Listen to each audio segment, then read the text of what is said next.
Well, welcome back. It really has been quite a week in South African politics. The strike at SAA remains deadlocked, plunging the troubled airline into further crisis. EFF leader Julius Malema says he's not afraid of a leadership challenge. And at the state capture inquiry, former International Relations and Cooperation Minister Maite Nkoana-Mashabane has defended the appointment of Bruce Koloane as South Africa's ambassador to the Netherlands. So it really has been, not to mention what happened at the state capture inquiry with British MP Lord Peter Hain testifying that it would be of global significance if the South African government is seen to be acting against corruption. Well, in studio to talk to us about these and other events of the week, let's chat to political analyst Sandile Swana. Good to see you. Welcome. Good morning, Leanne. Thank you. I want to begin with the arrest of Bongani Bongo. And of course, you know, this was making headlines. And at first we heard that there was, you know, a major individual that had been arrested, names not given. Then it was revealed who it was. Talk to us about this. I mean, what do you make of this arrest? First of all, we've got to remember that when you talk about state security in South Africa, that entity has gotten into the worst books of the Auditor General. State security has, in many ways, been totally compromised. Now, Bongo is accused also of interfering with witnesses and things like that and telling people not to attend the inquiries and stuff like that. That is where the problem came from. So today, we are seeing, out of what has been a heavily publicized compromise and failure of the State Security Agency and so on, that one person, being Bongo, is now getting arrested. But we know that when you look at even the findings of the Auditor General, and Sidney Mufamadi also did a study of that area. He was asked to do a study of that area of our country and found that it is totally compromised. So Bongo is just the tip of the iceberg at best. There are many more people who are implicated in wrongdoing within that space. Yeah. So, but, you know, some people are being skeptical about it, but others are saying this is a sign that people are about to begin falling, and this is a sign, and a positive sign, that there is action now being taken. Do you see that as something, this is a very positive move, or perhaps there's a little bit more to it than meets the eye? I think eventually we have to accept that there have to be positive signs. This could just as well be one of them. I'm not skeptical in that sense, but where my skepticism comes from is the depth to which we are prepared to go to dig out the rot in the public sector, more especially people who have abused state power in the security cluster, in the South African police, in the intelligence agencies, some compromised in prosecution at the NPA, even some of them maybe within the court systems here and there. So to me, that is the depth to which we need to go, because for the longest time, I think since 2009, that sector of our society has been deeply, deeply compromised. And that has collapsed other parts of our governance systems in South Africa. Yeah, you know, but you look at something like what happened with the arrest of Bongani Bongo. He's, of course, out on bail now.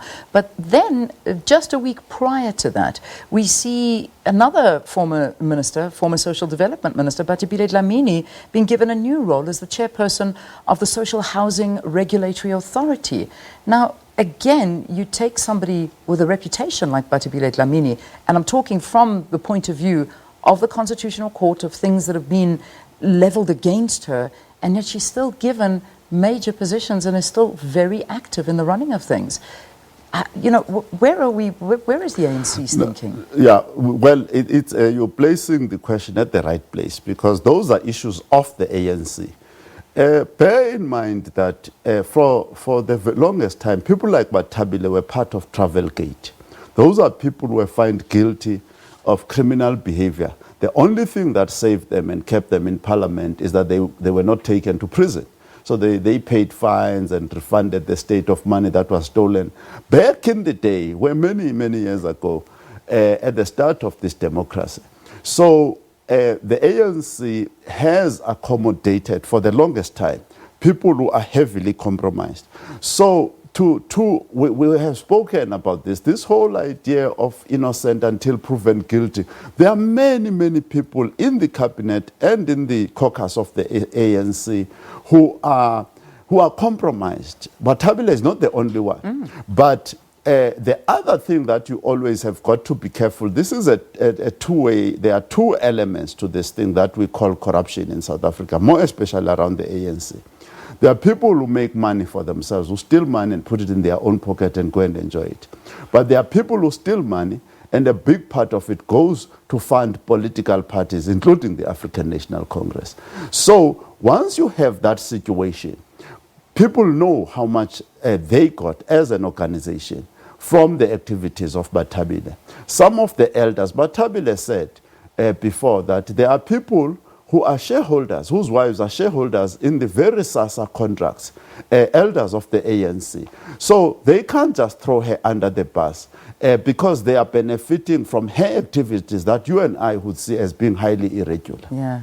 Bruce Koloane, let's talk about him because it seems to be a trend happening here. You've got a man in Bruce Koloane who was literally found guilty of orchestrating the Gupta plane landing at Vaartkloof Airport. Now there's a defense in his name from our former International Relations and Cooperation Minister, Maite Nkoana-Mashabane, to say that he's good enough to continue, in different positions. I mean, talk to us about Bruce Koloane and that incident. Yes, I think Bruce Koloane is one of those who have actually agreed to be a sacrificial lamb to a certain degree, because basically he said that he abused the name of Zuma and so on, the name of the president, to allow those planes or to cause the planes to land at our national key point at Waterkloof. So he has got to be protected and rewarded by the seniors and the elders in the African National Congress and in government. So when we see him being defended there, the Gupta issue, there's something about this Gupta issue that is never discussed. Gupta is always implicated with senior members of the African National Congress. What we have not asked and gotten an answer to is, what does the ANC benefit from its relationship with Gupta? What were they getting out of Gupta? This protection right now, this very defense we're defending, is not only defending Bruce Koloane, it's also defending the whole thing that happened at Waterkloof.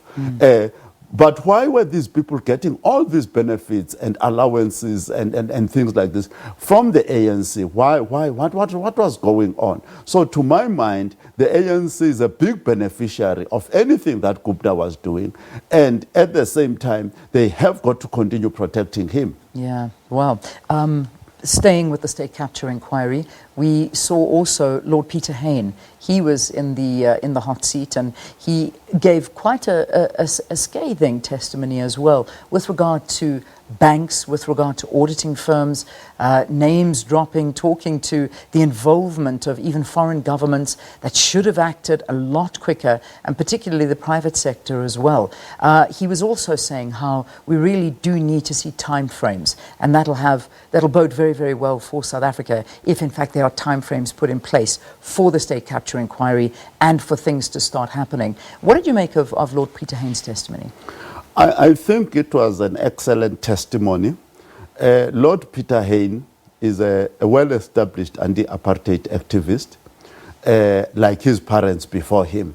So that gives him a lot of credibility to say that people inside the liberation movement, quote unquote, are actually objecting to the large-scale looting of resources in South Africa. Number two, Lord Peter Hain brings a very good and important dimension. Being a lord in the United Kingdom, in Europe, he comes here and acknowledges that global banks and major international corporations have been heavily involved in compromising the governance systems here in South Africa. So even if you go back to the arms deal, including British companies were very heavily implicated, and European companies. So to me, that is very important. He comes from London, a major financial center in the world. And he is saying the financial services, which would include the banks, include the lawyers and the auditing firms, the major accounting firms, the so-called Big Four, have been physically very much implicated in arranging and assisting people to transport money out of this country, to launder money in and out of this country. So Peter Hain does not tell us something we do not know, but it is very good that it comes from him with two credentials. One, very strong anti-apartheid credentials. Two, it comes from a European, directly from Europe, to say global companies are heavily involved in promoting corruption in South Africa. I mean, we even saw Reverend Frank Kekana taking the stand at the state capture inquiry, talking to the very, very same thing about the private sector. He said, don't just think that it's government. He lost a job in the private sector for speaking out against state capture. So this is so deep-rooted. Not sure we're ever going to get to the bottom of it. No, we will always get to the bottom of this. Kekana is just one amongst many. The private sector in South Africa has been heavily implicated in collaborating with state power against the citizens of this country. During apartheid, there were people who were denied jobs that they qualified for because they differed with the National Party. We know this. We have people that have spoken to them directly. During the rule of the ANC, when the ANC unleashed its iron fist against you, you would lose jobs. He's not the only one. Vusi Pikoli lost his job at the Kobodo auditing firm and so on because he differed with the rulers of the time in this democracy. So the private sector has been heavily implicated in collaborating with state power against private citizens. And also recommending that, or saying that state capture could have been avoided if the National Intelligence Services was in order. Do you agree with him? I mean, does he have a point there? It's a tragedy. If you were to read those reports about the National Intelligence Agency, and I wrote to the National Intelligence Agency to ask them a few questions which they never answered. But when you look just at the auditor's report, you can see that actually this country is very vulnerable. Because when people are planning a crime against the state, against South Africa, the National Intelligence Agency needs to get hold of that information in good time, pass it on to the correct investigative and arresting agents and prosecuting agencies and so on and so forth. Right now, even as we sit here, I am not convinced that we have a functional intelligence agency, whether it's national security or crime intelligence. Even the outbreak of this so-called xenophobia, our crime intelligence did not see it coming. They were not able to prevent it in any way. So the crime intelligence, in particular in South Africa, is very, very weak. State security right now is compromised. All right. Let's quickly have a look at the EFF now. EFF Top 6 coming out, giving a press briefing. They're always interesting to watch and listen to. There's lots that come out of these EFF press briefings. But look, the important thing is that the elective conference is coming up in a couple of weeks' time. Actually, it's next month already. Giving us a whole bunch of their views with regard to capturing the state, what they want to do. They want to win over political power. They want to take over Johannesburg as well. They want to put a mayoral candidate forward. And also saying that people have put too many expectations on the EFF. What did you make of what they were saying yesterday? I think the EFF is in a difficult position right now. For instance, if we talk about some of their biggest achievements, as we all know so far, has been the assisting to oust the ANC in Tshwane and in Johannesburg. And in Johannesburg, I think they had their best model in Herman Mashaba as mayor. Now now they are sitting with a hot potato. I do not see how the DA is going to agree to them putting forward a mayoral candidate because they don't have the numbers on their side. So that is a problem for them. I don't think they are going to win that battle. They don't want to partner openly with the ANC. They don't want the DA to dictate who must be mayor. So they have a problem. Secondly, on the issue of the EFF and their upcoming elections, probably those who in the EFF, I think there is people who are now saying, look, we need more serious governance-oriented type people who can be credible, which we do not have. I think there is a need for change in the EFF leadership right now. As to what shape it will take, this radical attending courts all the time and so on and so forth, I think that type of politics has got to calm down, and they need credible people who can be trusted with administration. There's nothing that the EFF is running today, and they don't have any clear credibility that they can run anything successfully in South Africa. Well, I mean, there was even a proposal yesterday from them to establish even more state-owned enterprises. In fact, they went as far as to say that they believe that what government is trying to do is to privatize the state-owned entities, and particularly, and this is another story that we can talk to, I think this will be the final one as we move into news time. SAA, yeah, they were saying that the appointment, particularly of the new CEO, Andre de Ruyter, is the start of what they call the ANC's coordinated and deliberate plan to break up companies and to privatize them, the state-owned entities. Do you believe them? I mean, what do you make of all of this, and perhaps add in your views on SAA as well? Let's first say this. In the US, Tito Mboweni made it publicly known that this present government is very willing to sell parts of shareholding in all state-owned entities. That he declared openly. So there's no secret there.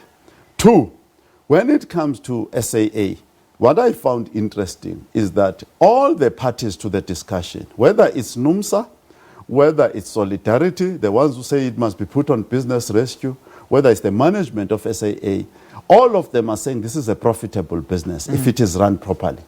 So the issue there then is, why have they not implemented the turnaround strategy, which they've had many?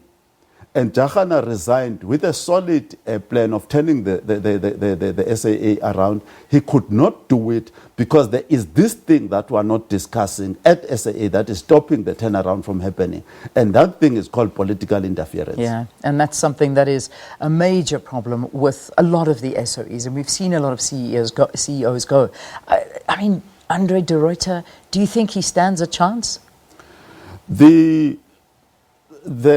Let's say what we may see at SAA is not the best turnaround. Turnaround is very possible, but it may not be the one that you and I would have wanted. But a turnaround is very, very possible. After looking at all what the parties are saying, I think a turnaround is very, very possible. But what I want to add to this, two things. One is that you must remember that earlier on, I think it was 1999, we sold shares to Swiss Air in SAA.